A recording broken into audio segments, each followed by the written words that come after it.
శ్రీమాత్రే నమ. జై గురు దత్తాత్రేయ నమ.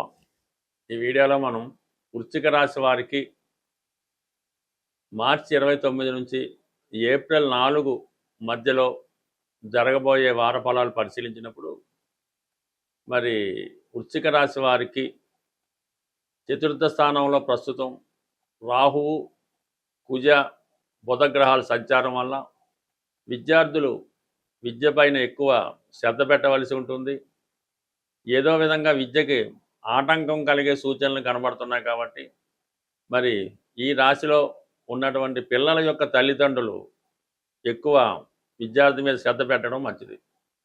అలాగే ఇదే వారం 2వ తారీఖు తర్వాత కుజుడు పంచమ స్థానంలోకి మారడం జరుగుతుంది. ఆల్రెడీ అక్కడ ఉన్నటువంటి శనితో, రవితో కలిసి సంచరించడం అన్నది ఒక విధంగా ఉద్యోగపరమైనటువంటి అభివృద్ధి, మార్పు రావడం జరుగుతుంది. సడన్గా ఉద్యోగంలో ట్రాన్స్ఫర్ రావడం కానీ, పాత ఉద్యోగం మాని కొత్త ఉద్యోగంలోకి వెళ్ళడం కానీ జరిగే అవకాశం ఉంది. పూర్తిగా రెస్పాన్సిబిలిటీ పెరిగే అవకాశం ఉంది. ఇదే సమయంలో ప్రేమికుల మధ్య ఎడబాటు, బ్రేకప్లు వచ్చే అవకాశం ఉంది. గతంలో కుదుర్చుకున్నటువంటి ఒప్పందాలు రద్దయ్యే సూచనలు ఉన్నాయి. అలాగే ఏదన్నా ఒక షేర్ మార్కెట్లో కానీ, స్పెక్యులేషన్లో కానీ, జూదంలో కానీ ధన నష్టం జరిగే అవకాశం ఉంది. మీరు తీసుకున్నటువంటి నిర్ణయాల వల్ల మీతో పాటు ఇతరులు కూడా నష్టపోయే సూచనలు ఉన్నాయి. కాబట్టి మీరు నష్టపోయినా పర్లేదు, కానీ ఇతరులకు మాత్రం ఎట్టి పరిస్థితుల్లో సలహా ఇవ్వకుండా ఉంటేనే మంచిది. ప్రధానంగా శుక్రుడు 6వ స్థాన సంచారం వల్ల సప్తమాధిపతి 6వ స్థానంలో ఉన్నప్పుడు మీ జీవిత భాగస్వామికి ఏదైనా ఉద్యోగ ప్రయత్నం లాంటిది ఫలించే అవకాశం ఉంది. ప్రధానంగా ఈ వారం స్త్రీల విషయంలో చాలా జాగ్రత్తగా వ్యవహరించవలసి ఉంటుంది. మరి వ్యక్తిగతంగా మీరు స్త్రీ అయి ఉంటే మీకు కొన్ని అనారోగ్య సమస్యలు కలిగే అవకాశం ఉంది.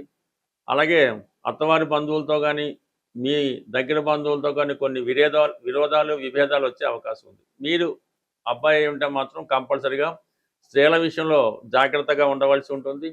అలాగే మీ భార్యకి ఏదో విధంగా హెల్త్ ప్రాబ్లం రావడం కానీ, ఆమె ఏదో ఒక రుణబాధల్లోనో ఇంకో దాంట్లో ఇరుక్కోవడం కానీ జరిగే అవకాశం ఉంది. మొత్తం మీద వృశ్చిక రాశి వారికి ఈ వారంలో స్త్రీల వలన సమస్యలు, అపవాదులు, ఇబ్బందులు జరిగే సూచనలు ఉన్నాయి.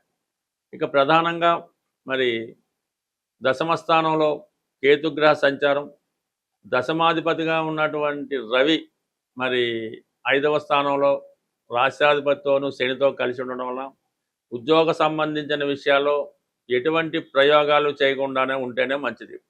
ఉన్న ఉద్యోగాన్ని జాగ్రత్తగా కాపాడుకుంటూనే మంచిది. ఏదైనా కొత్త ఉద్యోగం చేతిలోకి వచ్చిన తర్వాతే పాత ఉద్యోగం మారాలి తప్ప అదే వస్తుందని మాత్రం ఉన్న ఉద్యోగాన్ని వదులుకుంటే మాత్రం 100కి 100 పాళ్ళు మీరు భంగపడవలసి ఉంటుంది. కానీ ఉద్యోగ విషయంలో ఎటువంటి ప్రయోగాలు చేయవద్దు. కానీ ఉద్యోగపరంగా కొన్ని ఇబ్బందులు అన్నది కంప్లీట్గా రాసి ఉంది. కాబట్టి కొంచెం జాగ్రత్తగా వ్యవహరించడం మంచిది. ఇక ప్రధానంగా ప్రస్తుతం గురువు అష్టమ స్థానంలో పునర్వసు నక్షత్రం మీద సంచారం అన్నది కొన్ని విషయాల్లో, అంటే ఆర్థిక సంబంధించిన విషయాల్లో, సంతాన సంబంధించిన విషయాల్లో కొంత అభివృద్ధి కలిగే అవకాశం ఉంది. చాలా కాలంగా ఆగిపోయినటువంటి ధనం, సంపద ఈ సమయంలో మీకు వచ్చే అవకాశం ఉంది. ఒక ఆకస్మిక ధనలాభం లాంటిది మీకు రావడం జరుగుతుంది. అలాగే విద్యార్థులకు కూడా ఎవరో ఒక గురువు, ఒక మంచి అడ్వైజరు సహాయపడి ప్రస్తుతం విద్యలో మీరు ఎదుర్కొన్నటువంటి సమస్యల నుంచి బయటపడవేయడం జరుగుతూ ఉంటుంది. అలాగే మీ కుటుంబ పరంగా చాలా కాలంగా దూరంగా ఉన్నటువంటి ఒక వ్యక్తి తిరిగి మళ్ళా మీ కుటుంబంలో కలుసుకోవడం, మీ కుటుంబానికి సంబంధించినటువంటి మంచి చెడ్డల్లో సహాయ సహకారాలు అందించడం, ఆర్థిక పరంగా ఆదుకోవడం జరిగే అవకాశం ఉంది. ఇది స్త్రీలకు కూడా చాలా వరకు వాళ్ళ వ్యక్తిగతంగా దైవభక్తి పెరుగుతుంది. కొంతవరకు భర్త గారికి కొంత ఇంప్రూవ్మెంటు, డెవలప్మెంటు ఈ వారంలో జరిగే అవకాశం ఉంటుంది. పర్టికులర్గా ఈ వారం మనం చేయవలసినటువంటి పరిహారం ఏంటంటే, ఇప్పుడు ఈ వార ప్రారంభంలో సూర్య భగవానుడు, శని భగవానుడు దగ్గరగా కలిసి సంచరించడం జరుగుతుంది. ఇంచుమించుగా దగ్గర డిగ్రీలో ఉండడం వల్ల మరి ఈ శని భగవానుడు కొంతవరకు కంబస్ట్ అవ్వడం జరుగుతూ ఉంటుంది, అంటే అస్తంగత్యం చెందడం జరుగుతూ ఉంటుంది. దానివల్ల ఈ ఉద్యోగస్తులకి చాలా ఇబ్బందులు కలుగుతుంటాయి. రవి కూడా శని భగవానుడితో కలిసి ఉండడం వల్ల తన యొక్క సంపూర్ణ ఫలితాలను ఇవ్వడం లేకపోతుంటాడు. అంటే ఇప్పుడు రవి యొక్క కుమారుడు శని అయినప్పుడు కూడా ఈ 2 విభిన్న ధృవాలు కలిగినటువంటి గ్రహాలు అవడం అన్నమాట. అంటే ఒకరికి ఎట్టి పరిస్థితుల్లో కూడా సరైనటువంటి సమన్వయం కుదరదన్నమాట. అందువలన ఈ 2 గ్రహాలు కలిసి ఏ రాశిలో ఉన్నా ఆ రాశి యొక్క కారకత్వాలు చాలా వరకు ఇబ్బంది పడుతూ ఉంటాయి.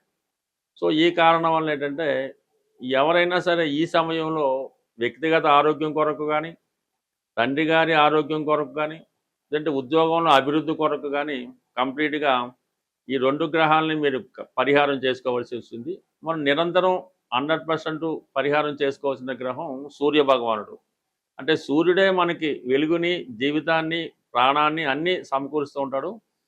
సూర్య భగవానుడు మాత్రమే ధనాన్ని జాతకుడికి ఇచ్చే అవకాశం ఉంటుంది. ధనాన్ని కానీ, ఆరోగ్యాన్ని కానీ సూర్య భగవానుడు ఇస్తాడు కాబట్టి కంప్లీట్‌గా మీరు సూర్య భగవానుడిని ప్రతిరోజు సూర్య నమస్కారం ద్వారా, ఆదివారం నియమంగా ఉండడం ద్వారా, తండ్రి గారిని, తండ్రి సమానమైన వ్యక్తుల్ని గౌరవించడం ద్వారా కంప్లీట్‌గా మీకు సూర్య భగవానుడి అనుగ్రహం లభిస్తూ ఉంటుంది. అంటే ఈ సమయంలో మీకు ఏదైనా కొత్త ఉద్యోగం ప్రయత్నం చేస్తున్నా, నిరుద్యోగులైన వారు ఎవరైనా సరే ఈ సమయంలో మీ యొక్క తండ్రి గారికి కానీ, గురువు గారికి కానీ తెలుపు రంగు వస్త్రాలు సమర్పించి వారి ఆశీర్వాదం తీసుకోవడం వలన మీకు ఉద్యోగ ప్రయత్నంలో ఉద్యోగం నెరవేరే అవకాశం ఉంది. అలాగే ప్రస్తుతం మరి ఈ సమయంలో మీరు ఉద్యోగం కొరకు ఆశిస్తున్నటువంటి నిరుద్యోగులు ఎవరైనా ఉంటే మీరు శ్రీరాముల వారి పట్టాభిషేకం ఫోటో ఒకటి తీసుకొని ఆ పట్టాభిషేకం అన్నటువంటి ఫోటోకి మీకు సాధనతార రోజు కానీ, మీ నక్షత్రానికి సాధనతార రోజు కానీ, లేదంటే క్షేమతార రోజు, లేదంటే సంపత్తోడు తారాబలం చూసుకొని వా ఆ శ్రీరామ పట్టాభిషేకాన్ని రామరక్షా స్తోత్రం అన్నది పారాయణ చేసి రాముల వారికి, లక్ష్మణుల వారికి, భరత శత్రులు అందరికీ కూడా ఆలోచించుకొని ఒక చక్కని అంటే మీరు ఏదైతే తింటారో అటువంటి భోజనాన్ని నైవేద్యంగా పెట్టవలసి ఉంటుంది. అలాగే ఎవరైనా అన్నదమ్ములు ఉంటే ఒక ఇద్దరు కానీ, నలుగురు కానీ ఉంటే అన్నదమ్ములైన వారికి ఈ మీరు ఆ రోజు ఆహ్వానించి వారికి భోజనం పెట్టడం వల్ల మీకు కంప్లీట్‌గా నిరుద్యోగ సమస్య ఏమన్నా ఉంటే పరిష్కారం అవుతుంది. కొత్త ఉద్యోగం వస్తుంది. అన్నదమ్ముల మధ్య స్నేహభావం ఏర్పడుతుంది. పరస్పరం ఒకరు సహకరించుకోవడం జరుగుతూ ఉంటుంది. సాధారణంగా మీరు ఎక్కడున్నా, ఎలా ఉన్నా మీకోసం మీరు బాగుండాలి, మీకు ఉద్యోగం రావాలి అనుకుని ఒక నలుగురు, ముగ్గురు ఆలోచిస్తే మాత్రం కంపల్సరీగా మీకు అటువంటి ఉద్యోగం కానీ, వ్యాపారంలో అభివృద్ధి కానీ వస్తూ ఉంటుంది. అదే కొంతమంది మీరు పాడైపోవాలి, నాశనం అయిపోవాలి కానీ ఏ ఒక్కరు కానీ, ఇద్దరు కానీ ఆ విధంగా కోరుకోవడం వల్ల కంప్లీట్‌గా మీరు ఎంత మంచి స్థితిలో ఉన్నా ఇలాగ నాశనం అవ్వడం జరుగుతూ ఉంటుంది కాబట్టి సాధారణంగా అటువంటి వారికి దృష్టిలో పడకుండా మంచి వారితో స్నేహం చేయడం వల్ల అన్నదమ్ముల మధ్య సఖ్యత ఏర్పడుతుంది. ఉద్యోగపరంగా అభివృద్ధి కలిగే అవకాశం ఉంది. ప్రేక్షకులకు విజ్ఞప్తి, ఈ వారం అంటే 29 మార్చి 2026 తేదీన ఆదివారం రోజు సుందరయ్య విజ్ఞాన కేంద్రం బాగలింగంపల్లిలో ఒక జ్యోతిష్య మహాసభ మా ఆధ్వర్యంలో నిర్వహించడం జరుగుతుంది. ఈ జ్యోతిష్య మహాసభ ఉదయం 9:30 నుంచి సాయంకాలం 5:30 వరకు ఉంటుంది. ప్రవేశం అన్నది పూర్తిగా ఉచితం. అన్ని సౌకర్యాలు మీకు సభలో ఏర్పాటు చేయడం జరుగుతుంటుంది. అంటే భోజన సౌకర్యాలు వగైరా వగైరా. ఈ సభలో ప్రముఖ జ్యోతిష్య పండితులైనటువంటి శ్రీ నానాజీ పట్నాయక్ గారు, అలాగే మల్లాది మణి గారు, జనార్దన్ ఠాగూర్ గారు, అలాగే బంగారయ్య శర్మ గారు, నీలం పూర్ణమోహన్ గారు, ఎన్ విజయశంకర్ గారు, అలాగే విజయలక్ష్మి గారు మొదలగు ప్రముఖ జ్యోతిష్కులు వారి వారి ప్రసంగాలు వినిపిస్తారు. ఈ సభలో వచ్చినటువంటి ప్రేక్షకులు ఎవరైనా ఉంటే వారి యొక్క సందేహాలు ఏవైనా ఉంటే సభాముఖంగా ఈ పండితుల వద్ద మీరు తెలుసుకొని దానికి సరైనటువంటి సమాధానాలు కూడా తెలుసుకునే అవకాశం ఉంటుంది.